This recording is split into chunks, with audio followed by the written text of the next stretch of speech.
घ्यायला लागलोय. हा माझा प्रश्न आहे सगळ्या सरकारच्या मंडळी. हा माझा प्रश्न आहे ह्या पत्रकारांना. काय चुकीचं आहे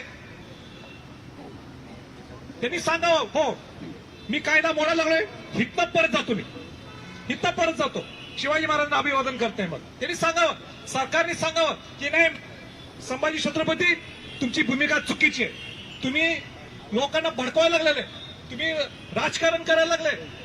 अनेक लोक मला म्हटले अहो तुम्ही आत्ताच निवडणूक आली पण तुम्ही करायला लागलाय का.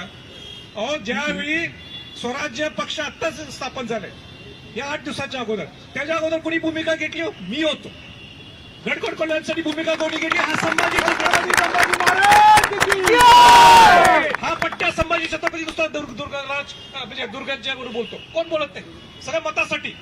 कारण ह्यांना मतं मिळत नाही म्हणून कोण आवाज उठवत नाही. मीच आवाज उठवायचा.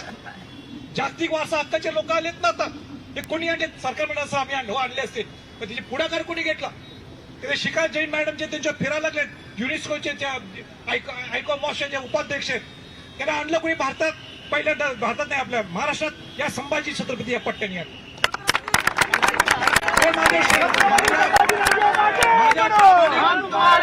प्रामाणिकपणावर कोणी शंका करू शकणार नाही. आणि आज सुद्धा प्रामाणिकपणाने आलो म्हणून माझी पोलिसांना विनंती आहे, त्यांची काही विवरच नाही, त्यांनी आम्हाला सांगावं. आम्ही प्रामाणिकपणाने आलोय. आम्हाला एकच हेतू आहे, आंदोलन नाही. आम्हाला प्रतिबंधात्मक आंदोलन असं समजा तुम्ही, पण या ह्याच्यात आम्हाला एकच दाखवायचं आहे की 13 कोटी महाराष्ट्राच्या लोकांना जलपूजन इथं झालं. शिवाजी महाराजांच्या नावाने खोटं चालणार नाही. भरपूर झालं, आता भरपूर झालं शिवाजी महाराजांच्या नावाने राजकारण. आता तुम्ही करायचं असेल ना करून दाखवा. तुम्हाला हे नाही जमत ना, ऐका, हे तुम्हाला जमत नाही ना स्मारक करायला सांगून टाकायचं. हे सरकार हे आम्ही स्मारक करू शकत नाही पण आम्ही गडकोट किल्ल्यासाठी पैसे देतो बघ म्हणा तर तुम्ही.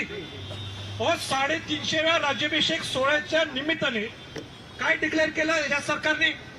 450 कोटी रुपये आम्ही गडकोट किल्ल्याच्या संवर्धन जतन आणि तुमच्या इतर उत्सवासाठी देतो. किती पैसे दिलेत त्यांनी याचं मला उत्तर द्यावं. प्रश्नचिन्ह आहे, उत्तर द्यावं त्यांनी किती रुपये खर्च केले.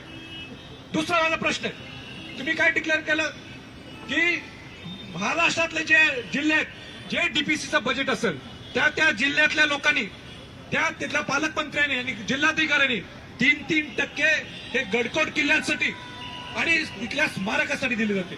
किती पैसे दिले तर गडकोट किल्ल्यांसाठी? म्हणजे सगळ्या गोष्टीत आम्ही प्रयत्न करायचा, प्रामाणिक प्रयत्न करायचा. आणि इथं पोलीस मला म्हणतात कायदा हातात घेऊ. मी का हल्लो नाही, मी का भाषण मगाशी केलं नाही? आमचे हे जे मावळे आहेत हे हात घालायचं. मी काय गुंडगिरी केली काय? हिने काय दडपशाही केली? हिने काय हुकुमशाही केली? हुकुमशाही तर तुम्ही केली आहे.